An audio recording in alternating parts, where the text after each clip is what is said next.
Le guide de l'auto, une présentation des huiles moteurs Total Énergie et par Anti-Rouille Métropolitain, recommandé par CAA Québec.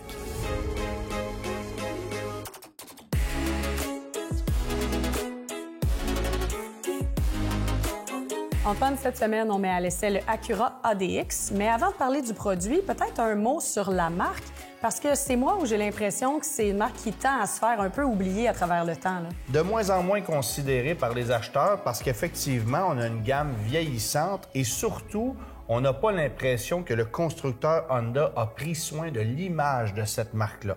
Bon, il faut savoir qu'Acura, c'est désormais une marque uniquement nord-américaine. Il fut une époque où on la distribuait aussi du côté de la Chine. C'est plus le cas.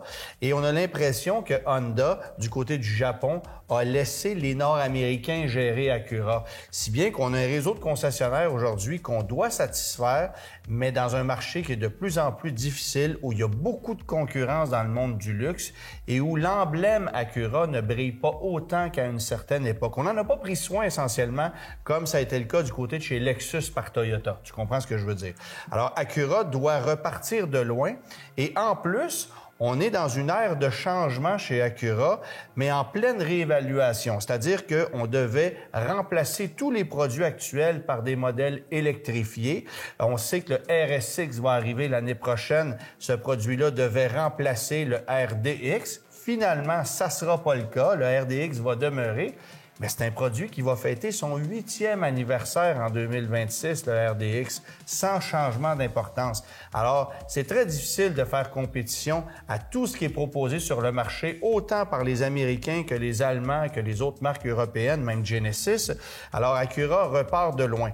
Et depuis très longtemps, les concessionnaires Acura réclamaient un produit d'entrée de gamme comme l'ADX pour aller rivaliser avec un Q3, un X1, un Volvo XC40. Finalement, on l'obtient.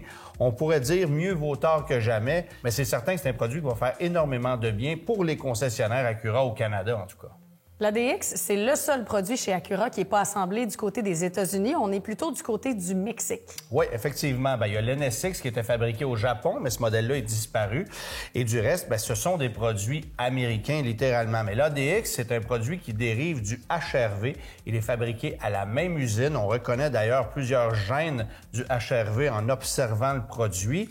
Alors, on se base sur une technologie qu'on connaissait déjà, avec une plateforme qu'on connaît déjà, mais en apportant beaucoup de modifications à un produit qui doit rivaliser avec une compétition qui est très féroce et qui est très bien établie.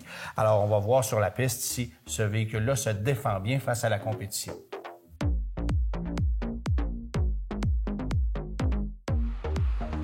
On le mentionnait d'entrée de jeu avec Kim, l'ADX est un produit qui était attendu depuis très longtemps de la part des concessionnaires, aussi des consommateurs qui souhaitaient avoir une alternative aux véhicules européens qui sont là depuis plus d'une décennie. Il a pensé au Audi Q3, BMW X1, Mercedes-Benz GLA et Volvo XC40. Alors des produits qui sont très populaires et les Japonais n'ont jamais été très compétitifs dans ce segment-là. Lexus est là avec un produit uniquement hybride, le UX250H. Et sinon, il y a Infiniti qui a été présent, mais avec un clone de Mercedes-Benz GLA qui n'a pas fait long feu, c'était le QX30. Alors, on oublie ces produits-là, on se concentre aujourd'hui sur l'ADX, qui est un véhicule directement dérivé du Honda HR-V, on le sait. Alors, pas besoin de vous dire que les origines modestes de l'Acura ADX nous inquiètent un peu parce que le HR-V, ce n'est pas le produit le plus impressionnant de la gamme Honda. Et c'était plus qu'impératif qu'Acura retravaille le véhicule pour lui donner un peu plus de pep, un peu plus de dynamisme. Parce que le HR-V, c'est un véhicule plutôt générique en conduite, avec un moteur qui manque de puissance certainement, mais un véhicule qui manque cruellement de personnalité. Et on a tenté d'en donner davantage au ADX. Ça donne un résultat intéressant, mais on reconnaît encore les gènes du HR-V. Est-ce que c'est un véritable handicap? Peut-être un peu sur le plan du prestige, parce qu'il y a une partie de la clientèle qui cherche d'abord et avant tout un logo prestigieux. Et ça, on ne l'a pas nécessairement ici. On n'a pas l'image d'un véritable véhicule de luxe. Cela étant dit, lorsqu'on prend place à bord, on se rend compte que l'équipement est très complet, ça n'a rien à envier à la compétition. Peut-être au niveau de la présentation intérieure parce que c'est un peu plus générique, mais il y a un souci du détail, il y a une finition qui est très intéressante avec davantage d'espace et de polyvalence que les véhicules en compétition. Et ça, c'est un élément qu'il faut retenir parce que les places arrière sont beaucoup plus spacieuses, le coffre également, et à l'avant, on a du dégagement beaucoup plus que dans un BMW X1 ou un Audi Q3, même si on n'a pas ce même prestige qu'on va proposer chez ces produits concurrents. Alors, l'élément qui déçoit certainement avec l'ADX, c'est sa motorisation. On se serait attendu à ce que Acura adopte la motorisation hybride qu'on retrouve dans la Civic, dans le CR-V également, mais qui n'est pas sous le capot, évidemment, du HR-V. Et on aurait pu le greffer ici, mais on a plutôt choisi d'y aller pour le moteur 1,5 litres turbo. Il est calibré à 190 chevaux avec l'essence super et les performances sont vraiment pas impressionnantes. On a de 30 à 50 chevaux de moins que la compétition pour une consommation qui est à peu près similaire. Alors, disons que ça, c'est pas l'élément qui impressionne le plus, d'autant qu'on greffe tout ça à une boîte CVT qui fait quand même un bon boulot et qui simule des rapports lorsqu'on accélère à fond, mais quand même, il y a ce petit effet d'élasticité qui est pas très impressionnant et qui vient affecter négativement le plaisir de conduire du véhicule. Sinon, je vous dirais que côté suspension, ça a été recalibré vraiment de la bonne façon. On a un véhicule qui a une belle stabilité, une bonne tenue de route également, une direction qui est précise.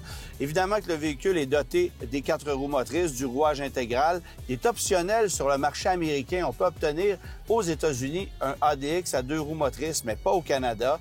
Et ce qu'on obtient ici, c'est évidemment pas un système SH All-Wheel Drive équivalent à ce que vous allez retrouver sur le RDX, par exemple, mais bien un système qui s'apparente à celui du HR-V, sans surprise, avec une redistribution du couple jusqu'à hauteur de 50% sur l'essieu arrière lorsque nécessaire. Alors, ça donne un résultat qui est très correct. La grande majorité des gens vont s'en contenter, mais ne pensez pas avoir un système aussi performant ici que le système Quattro d'Audi ou que le système xDrive de BMW. On n'est absolument pas là. Alors, le HR-V et l'ADX, c'est fabriqué à la même usine, sur la même chaîne de montage. Alors, ce sont deux véhicules qu'on compare de façon naturelle. Et s'il y a une amélioration qu'on a apportée au ADX par rapport au HR-V, c'est le niveau d'insonorisation. Alors, non seulement on simule une sonorité électronique qui donne l'impression d'un véhicule plus sportif, notamment lorsque vous le placez en mode sport, mais on a aussi une insonorisation qui est nettement supérieure et qui, dans ce contexte-là, donne l'impression d'un véhicule beaucoup plus luxueux que le HR-V. Ce que c'est en réalité, il faut justifier l'écart de facture qui est quand même considérable et ce seul élément-là permet de distinguer les deux produits de belle façon. En conduite, évidemment que c'est un véhicule qui est un petit peu plus nerveux, un peu plus animé. Le moteur 1,5 litres est quand même plus puissant que ce que vous allez retrouver sous le capot du HR-V. Mais vous dire qu'on a autant de plaisir qu'avec un Audi Q3, bien absolument pas. On est vraiment loin de là. Quand même, c'est un véhicule qui est très agréable au quotidien. Confort des sièges, aménagement, facilité de consulter l'instrumentation. Un point qui est intéressant aussi, surtout en considérant qu'Acura a longtemps tenté de nous impressionner avec de la surtechnologie qui était sur le plan ergonomique cauchemardesque. Bien, ici, on règle la question parce qu'on reprend essentiellement ce que vous allez retrouver dans un HR-V ou dans une Civic. Donc, instrumentation numérique, mais très simple à utiliser. Et dans le cas qui nous concerne, cet écran de 9 pouces avec l'intégrant Google qui est très efficace également. Alors, pas de fioritures, pas de pavé tactile, pas d'intermédiaire pour accéder aux commandes. C'est très simple à utiliser. Je vous dirais essentiellement que sur le plan de l'ergonomie, c'est le produit Acura le plus efficace en ce moment. Alors, vous aurez compris qu'avec l'ADX, bien, on gagne en confort, en polyvalence, mais on perd en puissance et en plaisir de conduire par rapport à certains véhicules en compétition. Évidemment que si vous optez pour un modèle A-Spec Elite comme celui que je conduis présentement, vous allez avoir davantage d'équipement et vous allez certainement vous rendre compte qu'en analysant la différence d'équipement entre une version de base, un modèle A-Spec et un modèle A-Spec Elite, bien, tout nous attire vers le modèle le plus luxueux parce qu'il y a beaucoup d'éléments supplémentaires qu'on souhaite obtenir dans un véhicule à vocation plus luxueuse qu'un produit Honda qui se veut plus générique. Alors, vous allez avoir ici un système audio Bang & Olufsen, une sellerie de cuir véritable avec Suedzine, évidemment l'intégrant Google qu'on n'a pas sur la version d'entrée de gamme. Beaucoup d'éléments qui font en sorte qu'au final, on va choisir en grande majorité la version A-Spec Elite, qui est la plus désirable des trois. Une garantie prolongée avec une couverture au kilométrage illimité pourrait être plus avantageuse pour les grands rouleurs. Pensez-y!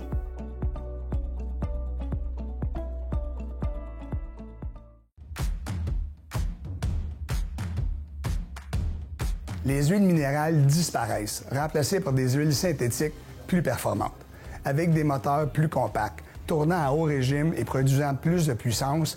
Des huiles résistantes à haute température sont essentielles pour garantir leur protection selon les intervalles recommandés. Même les moteurs plus anciens, passer à une huile synthétique ne pose aucun problème, sauf en cas de défaillance préexistante. Pour trouver l'huile idéale pour votre véhicule, essayez Loop Console de Total Energy.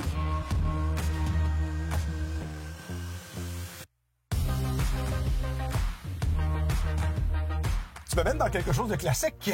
Hein? J'aime ça, les classiques. Ben écoute, je ne suis pas, disons, ébloui par la technologie. Ben non. Tout est là, fonctionne bien. Fonctionne bien. Et c'est une bonne chose pour Acura parce que pendant trop longtemps, on a eu des systèmes inutilement complexes, 2 écrans superposés, un pavé tactile, pas d'écran tactile. C'était extrêmement complexe et confusant au niveau de l'utilisation. Mais on a réglé le problème ici parce qu'on a emprunté tout ça à Honda. À Honda, et dans ce cas-ci, on a l'interface Google. Là, je tiens encore une fois à préciser, même si vous êtes propriétaire d'un iPhone, vous allez vous y retrouver vos contacts, vos historiques d'appels, votre système de cartographie. Tout ça va se retrouver très facilement aussi intégré dans l'affichage. Dans les trucs un peu plus techno qu'on n'a pas nécessairement l'habitude de voir pour un moteur à essence, c'est le bruit du moteur. Tu as vu cette option-là? C'est que tu peux changer l'effet du bruit du moteur. Donc, on a confort, normal et sport, ce qui est quand même assez inhabituel parce qu'habituellement, on va simuler un son de bruit de moteur dans un véhicule électrique si on l'a déjà vu. Oui, mais on le voit de plus en plus dans l'industrie automobile quand on veut ajouter des modes sport et venir donner ce petit effet de conduite sportive supplémentaire. Je t'avoue que parfois, c'est très artificiel, plus ou moins réussi. Mais ici, on n'avait pas le choix de le faire parce qu'on rivalise avec des Audi, des BMW, des Mercedes. Mais aussi, on devait donner une sonorité plus exotique à une mécanique qui ne l'est pas du tout. Et l'exercice est bien fait, si bien que si tu utilises le mode sport, tu vas avoir l'impression d'une petite mécanique de sportive Honda qui est très agréable. Et au niveau du visuel aussi, parce que quand tu changes ton mode de conduite dans le Dynamic Mode, c'est l'affichage des couleurs qui va être différent sur ton tableau de bord. Exactement. On n'a pas le choix de parler de Honda quand on parle d'Acura. Et je me suis amusé un peu à regarder ce que Honda avait au niveau des centres de recherche, la recherche, le développement. Ils ont le Honda Research Institute. Et là, c'est vraiment intéressant parce qu'on travaille sur une foule de nouvelles technologies, une foule de nouvelles tendances. C'est pour ça que je trouve ça bizarre quand ces grands constructeurs-là ont à leur portée toutes sortes de nouvelles technologies et qu'ils nous en donnent au compte-gouttes comme ça dans leurs véhicules. Parce que juste pour faire une petite énumération, ils travaillent en ce moment sur, bien sûr, l'automatisation de la conduite, la robotique, l'intelligence artificielle, l'apprentissage machine, les nanomatériaux, l'ergonomie, mais aussi la psychologie humaine pour rendre leur voiture, bien sûr, plus confortable et toute l'interface plus facile à utiliser. Il faut aussi ajouter que l'ADX, c'est un produit qui arrive en ce moment pour répondre à un besoin, alors qu'Acura est en transition parce que on devait arriver dans le futur uniquement avec des véhicules 100% électriques. Et on est complètement en train de réévaluer ce que sera le futur d'Acura parce qu'évidemment, il y a beaucoup de constructeurs qui reculent ou qui sont, disons, plus prudents dans leur passage à l'électrification. Acura en fait partie aussi. Donc, ça va être intéressant de voir ce que l'avenir nous réserve chez Acura Honda, parce que dans leur ADN, il y avait quelque chose de très techno-innovateur. Souviens-toi, d'ailleurs, chez Honda, c'était une des premières compagnies qui nous faisait rêver avec l'espèce de robot assistant, le petit Asimo. Donc, l'avenir est dans leur centre de recherche. Oui, mais là, on parle pas d'ADN, on parle d'ADX.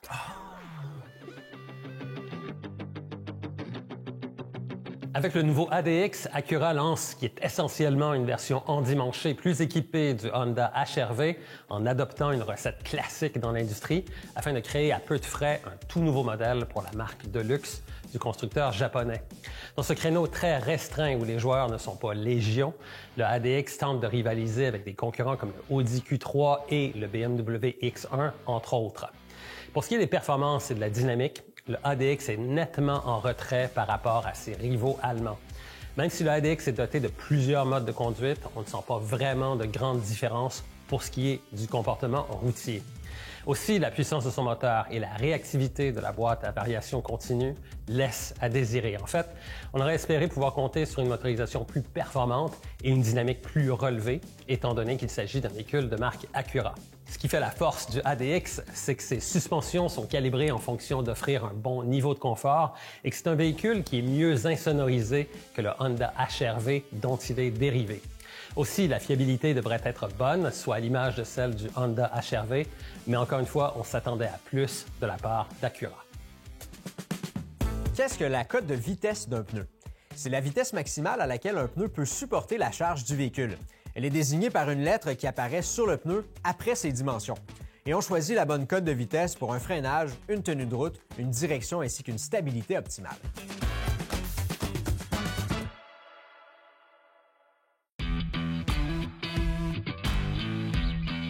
Lorsque vous faites l'achat d'un nouveau véhicule automobile, il est important de faire un traitement anti-rouille dès le jour 1. Vous vous assurez de cette façon d'avoir une protection complète, en plus de pouvoir bénéficier de la garantie de celui ou celle qui aura fait le traitement.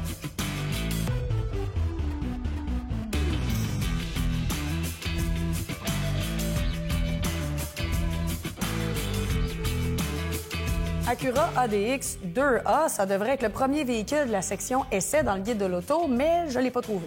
Bien, tu vas le trouver dans l'édition 2026, je te rassure. Bon, il faut savoir que l'ADX n'était pas encore confirmé lorsqu'on est allé sous presse avec le guide de l'auto 2025 en août 2024.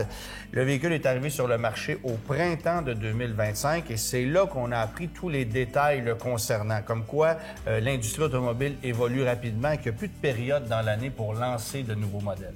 Alors, si on revient à l'essai, trouves-tu que c'est un véhicule qui est à la hauteur de la compétition sur le marché? Les modèles en compétition, il y en a plusieurs. Ce que je m'explique mal, c'est l'abandon du XT4 par Cadillac, qui est un véhicule qui se vendait extrêmement bien et qu'on laisse tomber chez Cadillac pour arriver avec des véhicules électrifiés plus chers, plus lourds et qui risquent d'avoir un avenir moins certain, disons, qu'un XT4 qui était bien établi. Alors ça, c'est un rival direct de l'ADX. Alors ça va donner une chance à Acura de ce côté-là. Du côté des Japonais, il n'y a que le Lexus UX, mais qui est uniquement offert en hybride. On sait qu'Infiniti a abandonné le QX30 depuis longtemps. Et sinon, c'est une compétition européenne. Alors, Audi, BMW, Mercedes-Benz, Volvo notamment, Jaguar qui a quitté le marché également. Maintenant, qui achète ce genre de produit-là? Parce qu'on a beau regarder un Audi Q3 et apprécier ses performances, même chose du côté de BMW, est-ce qu'on pousse ces véhicules-là à la limite? Est-ce qu'on les exploite à la hauteur de ce qu'ils sont capables de faire? La réponse, c'est non. On veut avoir un beau petit véhicule avec une position de conduite surélevée, avec un niveau de luxe intéressant, avec une image un peu premium. Et il y a des gens qui ne dérogeront pas, qui vont demeurer chez les Allemands parce qu'ils veulent avoir l'emblème. Mais si on regarde le produit en tant que tel, bien, on se rend compte que l'ADX a plusieurs avantages en matière d'espace intérieur, d'équipement par rapport au prix, en matière de qualité, de fiabilité à long terme, de coût de possession. Évidemment que c'est un produit plus rationnel que certains véhicules allemands, mais on est capable de tirer efficacement notre épingle du jeu chez Acura, à condition, bien sûr, qu'on soit peut-être juste un petit peu plus compétitif en matière de prix, parce qu'évidemment, au moment d'enregistrer, pas besoin de te dire que les taux de financement de location n'étaient pas ce qu'il y avait de plus compétitif. Et justement, les Allemands le sont en ce moment. On se bat avec des taux, avec des promotions qui sont alléchantes, alors que du côté de chez Acura, bien, on arrive avec un nouveau produit. Pas question d'offrir un gros rabais au jour 1, comme le font certains autres manufacturiers en ce moment. Et ça, c'est rien pour aider la réputation d'un produit. Contrairement à ce qu'on voit dans les véhicules allemands, chez Acura, on a choisi d'offrir 3 versions du ADX, la version de base, le E-Spec et le E-Spec Elite, et on n'offre pas de choix d'options. Pas de choix d'option, vous allez choisir votre couleur, ça s'arrête là. Et je pense que quand tu compares les équipements d'une version à l'autre, ben on fait tout pour t'amener vers le modèle le plus luxueux. Et honnêtement, je dirais qu'en matière de rapport équipement-prix, c'est le modèle le plus luxueux qui est le plus attrayant. J'ai l'impression que c'est surtout ce qu'on va vendre, particulièrement sur le marché canadien, où on aime acheter de plus petits véhicules, mais mieux équipés. Mais il n'y a pas de frais supplémentaires qu'on va ajouter au produit, alors que si tu regardes un Q3, un X1, X2, un GLA, par exemple, bien là, il y a des groupes d'options qui font grimper la facture à des niveaux qui sont quand même assez élevés. Même chose pour le Countryman chez BMW, voire même l'Alfa Romeo Tonale, qui peut aussi être considéré comme un rival. Alors, gardez ça en tête parce que faut comparer équipement pour équipement, et c'est là qu'Acura gagne des points. Là où on en perd, par contre, c'est avec la motorisation. Je l'ai dit dans l'essai, ça prendrait clairement la motorisation hybride, à mon avis, pour être plus compétitif et pour tirer plus efficacement son épingle du jeu. On a une super motorisation hybride chez le constructeur Honda Acura et c'est dommage qu'on ne l'offre pas dans ce produit-là.